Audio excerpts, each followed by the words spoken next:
mahadsanid raxmaan ciidamada tawad waxa laga hadlo sharciyan marka tawan dhaafayna tiritaankoodu waxa weeye waxa la xiriidaa baaq ka yimid dawladda dhexe gaar ahaan ra'iisul wasaaraha oo ahaa in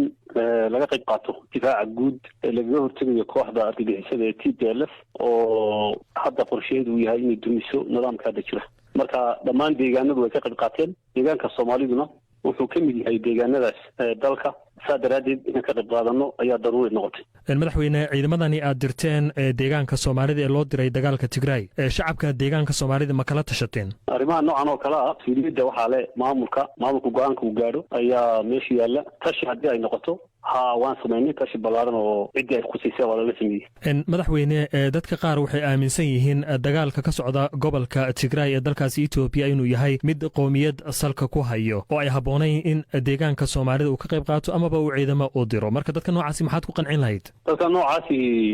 waxay isugu jiraan kuwa TPLF taageersan oo ah kuwa mar walba waxa ay TPLF tira ku hadla iyo kuwa daacada oo dad Somali nationalists ah oo wadaniyiin oo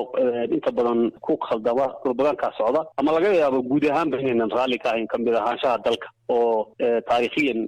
diidan in dalka laga mid yahay marka labada group ay isugu jiraan dooda dagaalkan wuxuu u dhaxeeyaa laba deegaan waxa beeninaysa dagaalku wuxuu ka socday gobolka Afar oo TPLF ay ka dagaalamayso sida xogta ku hayso marka anagu waxaanu u gurmanay wax xukuumadda dawladda dhexe weeyii laakiin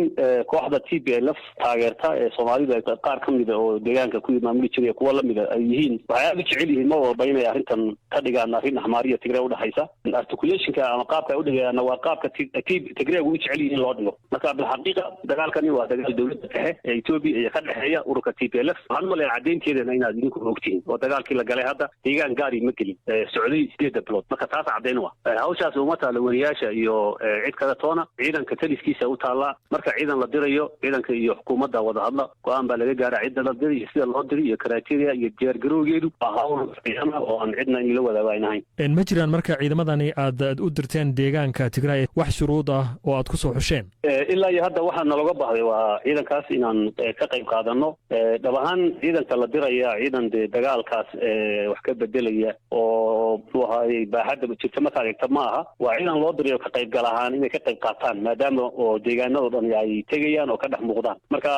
dawladda wixii ay nooga baahato waa la garab taaganahay laakiin ilaa iyo hadda wax ka baxsan ka qaybgalkaas hadda la soo gudbiyay oo kale oo naga codsaday ma jiro waxa kale oo ka qayb qaadanaa dagaalka inaan buuxino kaalinta ay ka baxeen ciidanka qaranku oo ilaalin jiray xuduudaha deegaanka laftiisa qaybo kamid ah iyo goobaha shidaalka waxoo dhan inaan anagu hanano anagoo deegaankii ah وحوجة نبتجلية ديانكو أي إلاليان يا لفتي كتير بعض الشوق بلارن أو نسميه madaxweyne deegaanka Soomaalida wuxuu xad la leeyahay dalal badan oo waliba qaarkood ay dhibaatooyin badan oo amni darro ay ka jiraan marka Soomaha boonayn inta ciidamada u dir lahaydeen dagaal dalka Ethiopia ka dhacay gudihiisa in aad xadka iyo amniga deegaanka Soomaalida aad ilaalisaan ilaa dalka Ethiopia ciidan uu leeyahay maleeshiyaad in ka tira badan iyo ciidan in ka badan ba Ethiopia waa ay joogaan waan wadnaa hawsha xuduudaha waa la ilaaliyaa dhamaan wixii nabadgeliyo gudaha iyo xuduudaha hadda waa ciidanka gacanta ku haya marka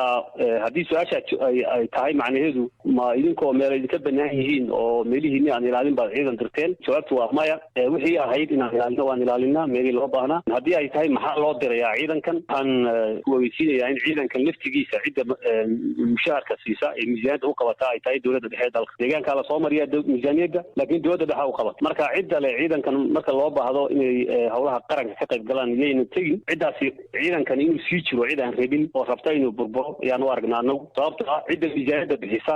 ciidankan muxuu ahaayey wada jooggiisa iyo joogitaanka uu jiritaankiisa waa kaalinta kule waxa weeye waa dawladda dhexe weye sidaa daraaddeed maxaa loo dirayaa uma ay kusoo ururaysaa su-aasha macnaha masiyo rataan aad kaga wareegtaan bay ahayd dhabaan anagu ciidanka aan dirnay hadda sida aan kuu sheegay ciidan wax weyn u dhimaya ilaashinta guud ee deegaankanaga ma aha marka aan tira ahaan kuu sheego waa ciidan ka qaybgal ahaan loo diray oo ka dhex muuqanaya deegaanada kale hawsha qaran loogu yeedhay